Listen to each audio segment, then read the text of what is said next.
এই রাইডটা শেষ পর্যন্ত করতে পারবো কিনা সেটা একসময় আমিও জানতাম না। জার্নি শুরু হয়েছিল পান্ডুয়া থেকে, লক্ষ্য ছিল সিকিম, কিন্তু রাস্তা ভয়ঙ্কর, একটার পর একটা ব্রোকেন রোড আর এন্ডলেস হাইওয়ে।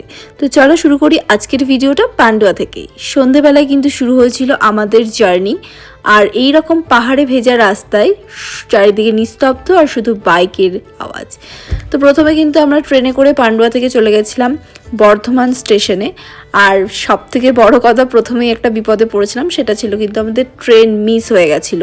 প্রথমে তো আমরা ভেবেছিলাম যে অমৃত ভারতে যাব, কিন্তু অমৃত ভারতের অবস্থা ছিল ভীষণই শোচনীয়, মানে এত ভিড় ছিল যে ওঠার পরিস্থিতিতে কিন্তু আমরা ছিলাম না।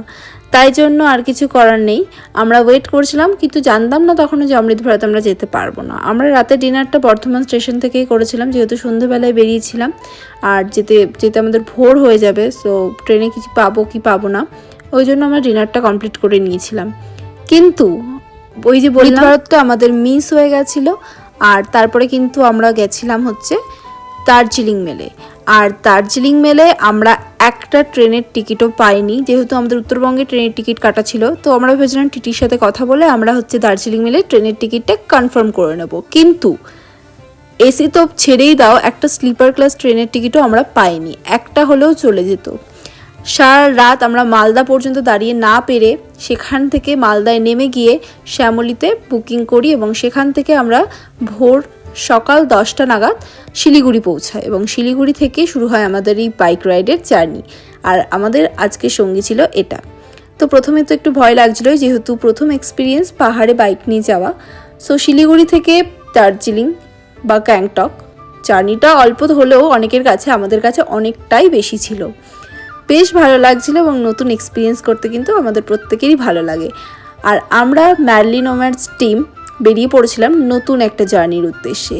তোমরাও যদি এইরকম নতুন নতুন এক্সপিরিয়েন্স করতে চাও, অবশ্যই যোগাযোগ করো স্ক্রিনের নাম্বারে। আর রাস্তায় যেতে গিয়ে যদি এইরকম একটা মন্দির পড়ে, তো না দাঁড়িয়ে কি থাকা যায়? যেহেতু অনেকটাই বেলা হয়ে গেছিলো, 3-4টে, তো আমরা কিন্তু লাঞ্চের জন্য এই রাস্তার পাশে এইরকম একটা রেস্টুরেন্ট বলো বা হোটেল বলো, সেখানে কিন্তু দাঁড়িয়েছিলাম। সেখানে লাঞ্চ কমপ্লিট করে আমরা কিন্তু আবারও রাইড শুরু করলাম, কিন্তু রাস্তায় ছিল অসম্ভব পরিমাণে ভিড়। মানে আমরা তো ভিডিওতে দেখেছিলাম, কিন্তু যেহেতু আমরা বাইক নিয়ে এসেছিলাম সেহেতু কিন্তু আমাদের সেরকম একটা অসুবিধে হয়নি, কিন্তু দেখতেই পাচ্ছ যে পরপর পুরো লাইন পড়ে গেছে।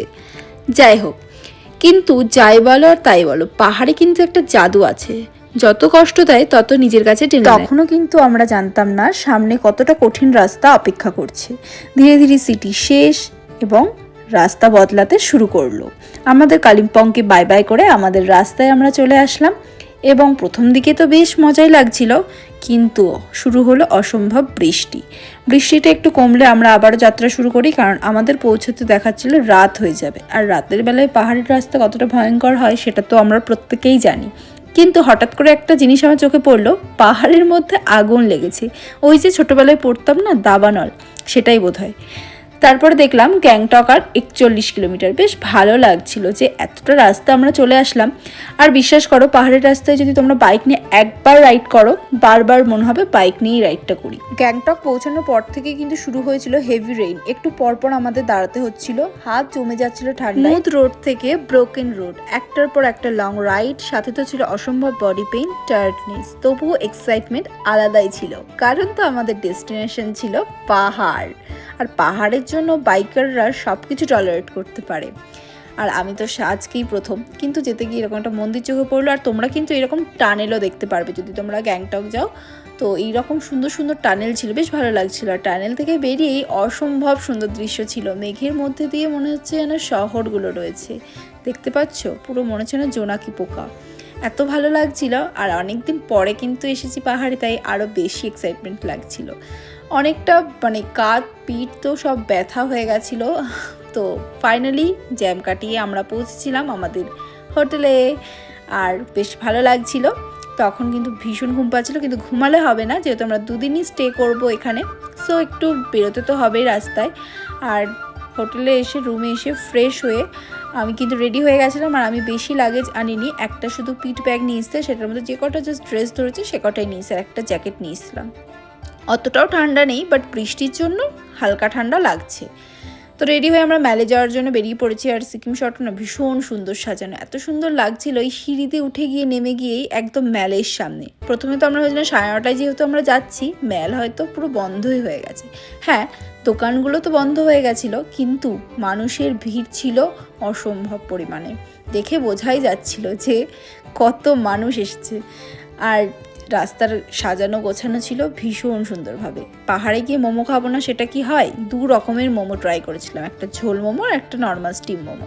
আর দেখো কি সুন্দর মেঘগুলো ভেসে ভেসে যাচ্ছে। যাই হোক, লাস্টে একটা আইসক্রিম খেয়ে হোটেলের রুমে চলে এসেছিলাম। তখন বাজে 12:30। আমাদের জন্য ওয়েট করছিল। আমরা নিয়েছিলাম ভাত, ডাল, আলু সেদ্ধ আর ডিম ভাজা। এর থেকে সিম্পল খাবার আর ভালো খাবার এটা তো হতেই পারে না। যদিও ওরা আমাদেরকে চিকেন সাজেস্ট করেছিল, কিন্তু আমরা যেহেতু সারাদিন জার্নি করে এসেছিলাম তাই জন্য আমরা সেই রিস্ক আর নিইনি। আমরা বলছিলাম সিম্পল খাবার খাবো। আলটিমেটলি আমি বুঝলাম ফ্রিডম আসলে ডেস্টিনেশনে না, পুরো জার্নির মধ্যেই লুকিয়ে থাকে। এই ট্রিপ আমাকে শিখিয়েছে হার্ড রোড মানে ব্যাড রোড না, sometimes toughest path gives the best memories. Pandua থেকে সিকিম এই 6 মিনিট শুধু একটা ভিডিও না, এটা প্যাশন, স্ট্রাগল, রেইন আর পাহাড়ের গল্প। আর বিশ্বাস করো, এই জার্নি কোনো দিনও ভোলার না। তাই বলছি, তোমরাও যদি এই রকম নতুন কিছু এক্সপিরিয়েন্স করতে চায়, অবশ্যই যোগাযোগ করো ম্যাডলি নোম্যাডস ট্যুর অ্যান্ড ট্রাভেলসের সাথে। দেখা হচ্ছে কাল নতুন এক সফরের সাথে।